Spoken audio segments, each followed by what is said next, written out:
boys and girls, man and woman. If you missed the Dev Talk event, just like I did, because they did it during the night and you know I'm sleeping, and this is your chance to find out what they're talking about. As I said, I was not there, but I have the questions and the answer explained to me, and I got some copy, a draft of it, and I intend to read it for you. I also have some recordings from the actual event. Yeah, let's get into it. So the first question was, can you share us with your team's overall philosophy when it comes to balancing the game? How do you approach the task of creating balanced gameplay experience for players? And what factors do you consider when making balanced decisions?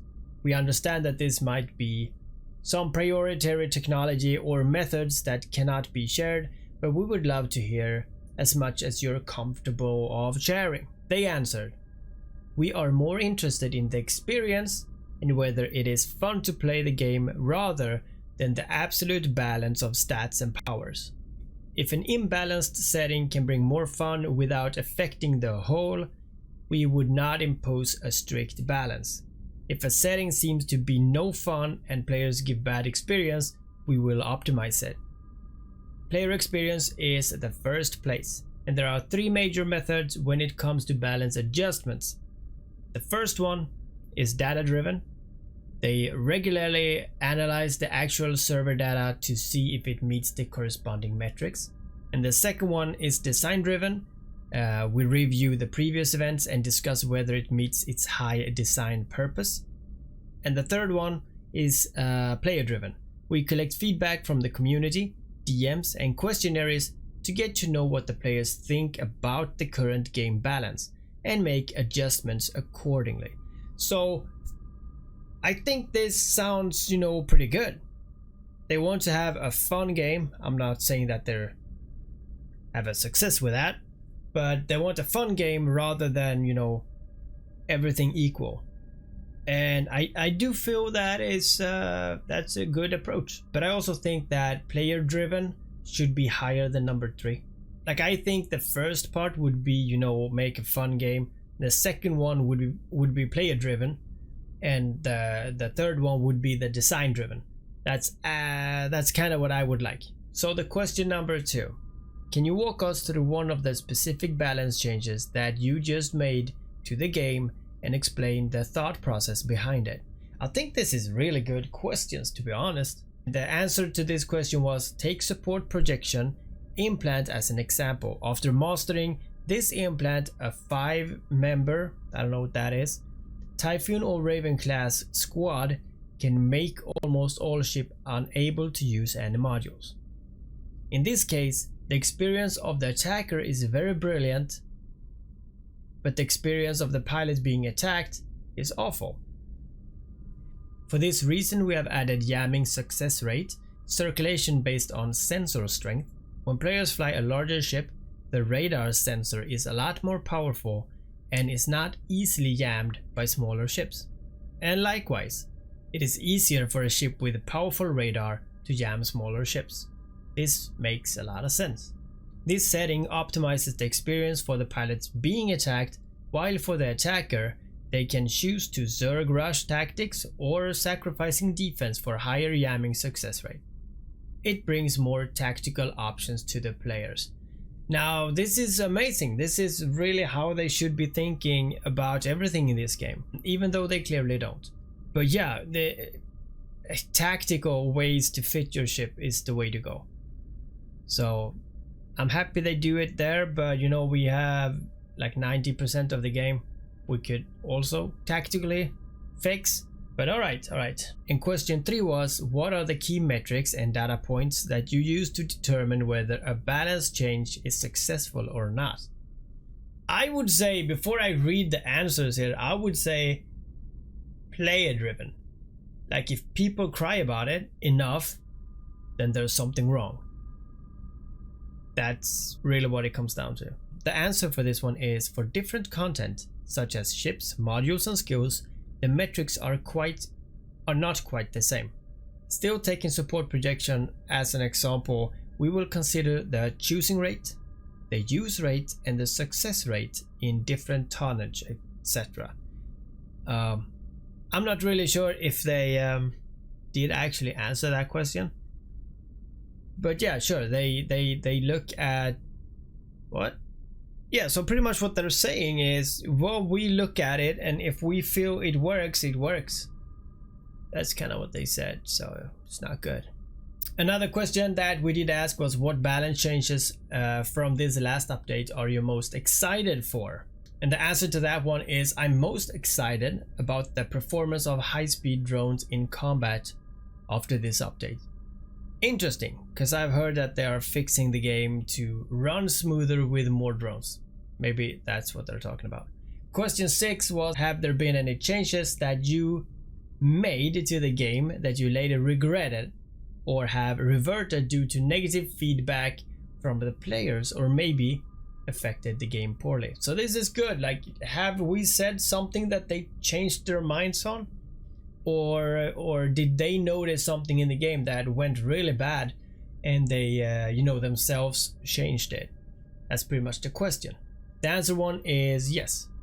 It is still about the support projection. So okay, so this is pretty much implants. They're just fixing implants, man. There is a plan to add immune time to all capital ships. That is, they will be immune to all jamming for about 5 seconds. However, later we thought this would be a bad experience for the attackers. Okay, so they did that and they changed their mind. So due to the lack of means to improve jamming capabilities, also the different types of ships was not detailed enough. So we actually removed this setting before release. Okay, so we didn't even... Okay, so they saw a problem and they deleted it before anything. Okay. Question 7. Are the developers confident that the server will be able to handle big fleet fights using drones as the main engagement tool once again, despite the anti-drone modules in place following the massive buff to drones as a part of balance patch changes? That's a good question. Like, are they confident? Like, are you confident that you made a great thing here? That's a tough one. And the answer to that one was, we have already released some combat optimizations and we're working on more. It seems to run well so far, but we will try our best to make the future fleet fights even better. And this is what I was talking about. Yeah, I've heard about it. So this is good. I mean, it's good. It's all good.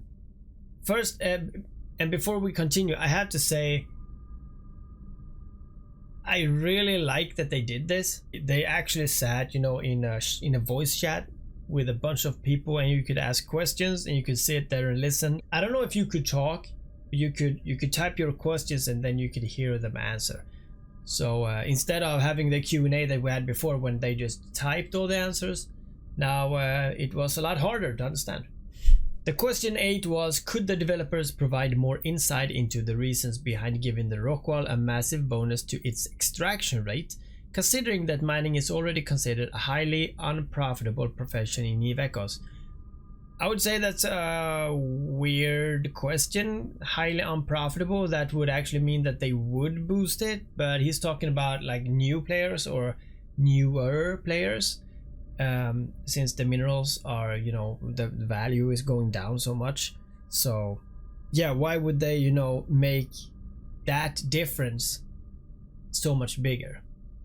And the answer is, it's good value for money. The Rockwall, it's good value for money, parentheses ISK. The Rockwall should have huge defense and drone capabilities for its huge cost. So yeah, they didn't really understand that question. But yeah, I think the Rockwall should mine a lot. I also think that the Rockwall should die a lot. The question 9. When players provide feedback on issues that requires a balance, what's the process? The answer to that one is, important and urgent feedback can be given directly to Arrow or creating an in-game ticket, which we're doing, like when we lose ships and stuff. Not the best answer, I have to say. So another question we got was, what information from player feedback helps you decide what needs to be balanced? So pretty much which question, like of all the questions you get, is being dealt with, like which one are you reading or taking care of? The answer to that one is players' actual experience in different settings, as well as some stats that players think is not reasonable. Okay, so obvious big issues or player experience. If you have a bad time in the game, they want to help you.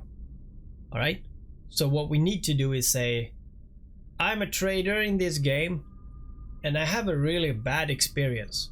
You know, I don't have fun. I feel miserable. I really would like some blah blah blah stuff to help me do my marketing. And some other people would say, you know, I don't really like to build stuff because, you know, it gets me anxious and I have a hard time sleeping, and I don't really like the way we build stuff in this game, so maybe I will start another game. Stuff like that is good to say because they listen to that. Another question we had was, how should player format their feedback to make it more effective? Oh, I just told you. Cry about it. Tell me you have a bad experience. And the answer they have was, of course, the suggestion channel has a special format that can be seen when giving feedback. Other manual feedback channel has no format requirements. It does not have to be too many words. Simply just tell us what you think about the game. Okay, so yeah, just remember to use passion. Tell them that what you're doing doesn't give a great experience. Should help. Another question was, can you share with us what you're currently working on that users can expect to see in the live server in a very near future? A very good question, and we all want to hear this one. They said that currently we are working on cooperation training, which can bring more benefits to cooperation players, which is pretty much everyone. Also, there will be some balance adjustments on small ships and modules. And in the future, there will be more PvE and PvP gameplays for small ships. I don't know, this just feels all very meh. Like there's nothing here that excites me or goes, yeah, actually that's a good fix. Or it's all interesting, but I mean, so far it's just talk, right? Now they also asked about tech level, like if we're gonna remove it. They said something like it's very hard to remove it, but I will just play you that clip here. Okay, we have questions asking, are we going to get the event PvP with some kind of tech level separation? For example, some divisions so that new players can join in too. And yes, definitely some similar settings will be considered in the region gameplay of the engine that we have just mentioned before. Okay, come back to a serious question is that can we delete the tech levels? Okay, good questions. From the designing part, it's not easy to delete the tech levels because almost every system or gameplay is related to this tech level design. But we agree the attitude that, or the instance that players want us to delete tech levels because we are a one server game and we almost operating for 3 years. So the new players and it's not easy to go along or not easy to join the old players community. So what we are actually doing is that we want to lower the requirement of the tech level or make the leveling up on the tech levels more easy than before, to help the new players to get started. All right, so take that for what you want. They are actually lowering the time to skill up in tech level, which I've been talking about. It's good, it's great. I hope that they cut that timing to at least half to tech level 10. I hope so. Or they just change some parts of it. We don't know, we just have to see. I think it's a good thing Thank you so much, Netties. I like this one. I approve. They also had a question about the industrial side, and this one is really hard for me to actually understand. So I will just play with this one. Here we go. Okay, I also noticed that there are a few questions about related to the industry. For example, the insurance question and profitable industry for lower tech player. That's a very good point because in the model we are running now is that the industry player from different skill level are competitive for each other. So only the player at the highest tech level and skill have the profitable space. So that reminds me to reconsider about the industry gameplay for the player who didn't get a maximum skill. And thank you for the advice. Oh, you're already back? Okay, take that for what you want. I don't know. It's like they do understand it's an issue. Like, how are you gonna solve it? Like, yeah, we don't know. All right. Also, what you might have heard, this is a rumor that has been spreading like bad news, and this is about a discussion that people have had since the start about anime skins. And I know what you guys think, because I think the same, like having neon cat and stuff, and like anime skins and ears and tails, and I was like, yeah, I don't know, man, I don't know. But I will play you the audio when they're talking about this, and you decide for yourself. Okay, I will pick the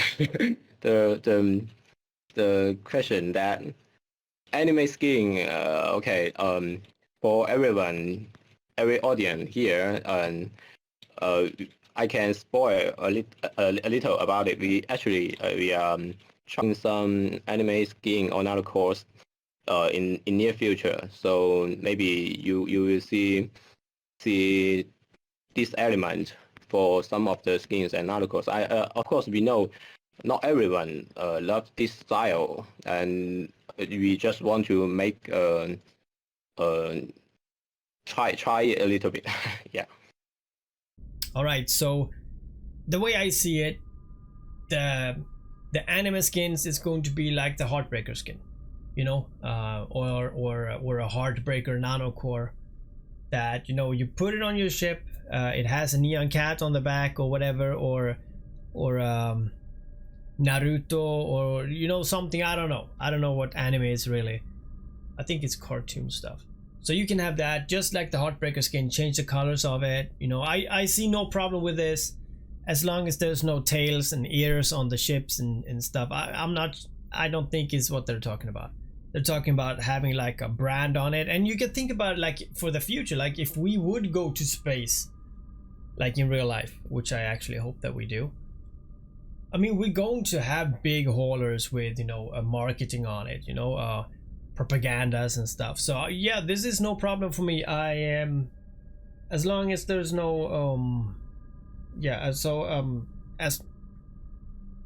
long as there's no ears, tails, or neon cat rainbow stuff behind, then, you know, this is good. I think options is good in game, and this is going to be optional. If you want the skin, then you buy the skin, and then you have your ship, right? If you don't want the skin, then you don't buy the skin. I think it's good. If it really is that many people who want these skins, then, you know, I'm fine with it. Anyway, this was it. I thought this was really good. I'm actually excited for that they actually even did this, and they stated that they're gonna have more of these talk events, which honestly I've never heard that any mobile game have done on their Discord. Like maybe other developers do this, but I haven't heard about it, and it's a great step in a great direction. I would love to be on this, but I was, as I was said, sleeping. But I would ask questions like if they knew about the CSM, for example, like what their stance is regards to it and stuff like that. But yeah, we'll see. If they have another one, I will try to be on it, unless they do it when I sleep. But yeah, until then, I see you again.